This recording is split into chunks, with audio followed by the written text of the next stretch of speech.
নির্বাচনের ব্যাপারে কমিশনের পিঠ দেয়ালে ঠেকে গেছে, তাই ভালো নির্বাচনের বিকল্প নেই বলে মনে করে নির্বাচন কমিশন। কর্মকর্তাদের সম্মেলনে প্রধান নির্বাচন কমিশনার এএমএম নাসির উদ্দিন বলেছেন, আগামী নির্বাচনে কোন দল বা কারো প্রতি পক্ষপাতমূলক আচরণ করবে না তারা।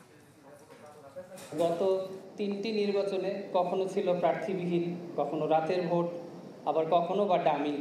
তা আমরা এই ইলেকশনগুলো করতে চাই না। এই নির্বাচনকে প্রভাবিত করার জন্য যে আর্থিক যে বিষয়গুলো আছে এটির অপব্যবহার করে, এটিকে নিয়ন্ত্রণ করার জন্য, এটিকে মনিটর করার জন্য এখন একটি সময়ের দাবি।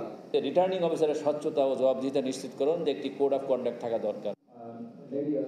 জাতীয় নির্বাচন সামনে রেখে সারা দেশের উপজেলা, জেলা ও আঞ্চলিক নির্বাচন কর্মকর্তাদের নিয়ে কমিশনের সম্মেলন, যেখানে উঠে আসে মাঠ পর্যায়ে নির্বাচনের চ্যালেঞ্জ ও বাস্তবতা।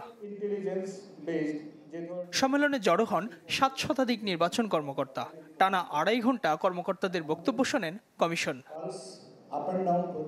পরে সচিব সহ অন্যান্য কমিশনাররা বলেন, গত 15 বছরে নির্বাচন ব্যবস্থা ভেঙে পড়ায় মানুষের মাঝে ভোট নিয়ে অনাস্থা আছে। তবে নতুন কমিশন যে কোনো সময়ের চেয়ে ভালো নির্বাচন করতে চায়। নতুন বাংলাদেশ গড়তে এলো জুলফিকার স্টিল। জুলফিকার স্টিল, ইস্পাত দৃঢ় অঙ্গীকার। যে কোনো নির্বাচন থেকে এবারে আগত নির্বাচনটা বহু চ্যালেঞ্জমুখী এবং এটা সবার জন্য একটা দৃষ্টান্ত হয়ে থাকবে। নির্বাচনের নামে প্রহসন, আমরা যদি এখান থেকে বের হতে চাই, এই সমস্যাটাকে যদি চিহ্নিত করতে চাই, তাহলে প্রথম প্রতিজ্ঞা করতে হবে আজকের এই সম্মেলন থেকে, আর কখনো আমরা এ ধরনের নির্বাচন করব না, নির্বাচনের অংশ হব না। এই নির্বাচন কমিশনের যদি মেরুদণ্ড না থাকে, তাহলে কোন নির্বাচন কমিশনের কি ধরনের মেরুদণ্ড হবে আমি জানি না, আমি বুঝি না।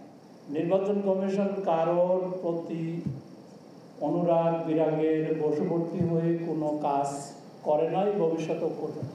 নির্বাচনের ব্যাপারে, নির্বাচন কমিশনের ব্যাপারে অনেক অনাস্থা সৃষ্টি হয়েছে এবং আমি যদি বলি যে নির্বাচনের ব্যাপারে আমাদের দেয়ালে পিঠ ঠেকে গেছে।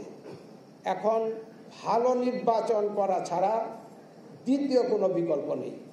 দায়িত্ব নেওয়ার পর 308 দিনের কাজে প্রবাসী ও সরকারি কর্মকর্তা কর্মচারীদের ভোটাধিকার, অক্টোবর পর্যন্ত নতুন ভোটার তালিকা, সীমানা নির্ধারণ সহ নানা উদ্যোগের কথা তুলে ধরেন প্রধান নির্বাচন কমিশনার। বলেন, দেশের একটি বিশেষ পরিস্থিতিতে নির্বাচন করতে হচ্ছে, যা চ্যালেঞ্জিং।